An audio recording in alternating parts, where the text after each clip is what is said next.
You are listening to The Art of Sales. Everyone sells every day, and this is your source for conversational, real-world sales and prospecting methods that you are comfortable using and that get results. You'll help people buy instead of pushing them into being sold. Here's your host, Art Subcheck. Well, hey, and welcome back. I want to thank you for joining me today and also for all the great response that we've been getting on the first few episodes so far. What we're doing in the first few episodes, as I've mentioned, is that kind of laying the groundwork for my philosophy of sales on really all parts of the sales process and the sales call. We're going to continue that today with closing. I'm going to blow up some old myths about it. Going to show you how you can close more sales without using closing techniques. So depending on your experience in sales and as a buyer, you might have been exposed to the word close and variations of it in a variety of different ways. And there are lots of perceptions of closing. So for example, it's a verb, closing the sale or closing a person or situation. It's a noun, closing techniques. By the way, many of which are ridiculous, which we'll talk about in a minute. It can describe a person. She's the closer. It could be an event. He is building up to the close in his presentation.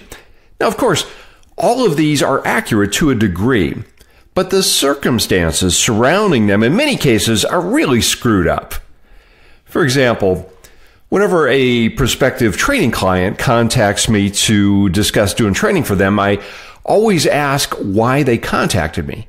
And that typically leads into a discussion of where their team needs work. When they tell me their reps need work on closing techniques and closing the sale, well, that's when I start worrying, since it's typically indicative of a larger problem. And that is not moving the call and the sales process to the point where the close is appropriate. Actually, if I was the king of sales, I'd get rid of the term close and replace it with commitment. You see, closing, if you think about it, implies an end, right? And what you really want instead is to open up and build a relationship. And to do that, you've got to have constant movement on each of your calls or your meetings or interactions towards that end objective. Now, this movement happens when your prospects or customers commit to doing something between now and the next conversation. Or, better yet, a commitment that they're going to buy today. Let's put this in a different perspective. Any sports fans out there?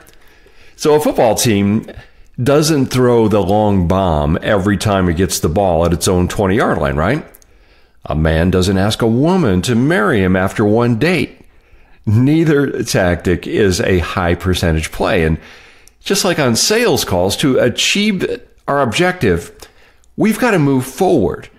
And we're enjoying these little successes along the way. And then the momentum is behind us, and the ultimate commitment is that much easier. Because, well, what we've done is we've traveled closer to the end objective. So therefore, the close shouldn't be the major part of the call. It's the validation of what's been covered up to this point. So really, we want to get the ball to the 1-inch line and then run that last high percentage play, since we've done the bulk of the work already that got us there.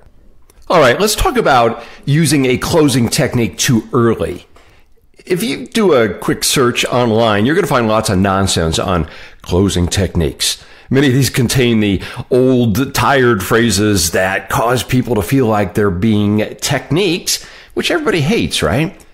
Kind of like the financial planner who called me and said he'd like to drop by at 3:30 on Wednesday or 9 o'clock on Thursday. Which would be better for you? That one is the old alternate choice close. Well, my response to him was neither, because that would imply that I saw some value in meeting with him, which he hadn't helped me realize yet. So he threw the long bomb, the Hail Mary, way too early, before showing me any value or moving the relationship forward.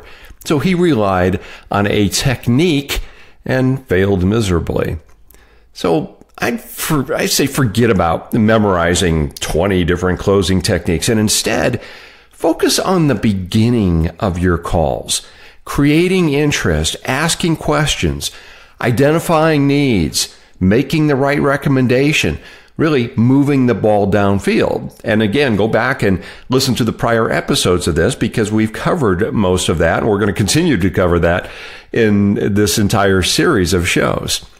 Now, after we've done all that, then we can and should and must run the last easy play. And I mean, it shouldn't be a tension-filled moment, right? So if you want to work on something regarding closing and commitment, here's something that's going to put a lot of money in your pocket, and it's going to help you get a lot more things in all areas of your life. Now, are you ready for this? You sitting down? All right, here it is. Work on your attitude towards simply asking. That's right. Get out of your comfort zone. Ask more. Ask larger. And you're going to sell more. And you're going to get more of everything in life that you want. It's really that simple. If you have an asking attitude, you're going to do it. But if you're shy about asking, you're going to miss out. I mean, there are people that have lost their jobs because they were afraid to ask. So don't let that happen. Work on your attitude. So bottom line, you want to close more sales and appointments? Well, then don't worry about the close. Focus on the opening and on getting movement so that we're getting closer to the goal line.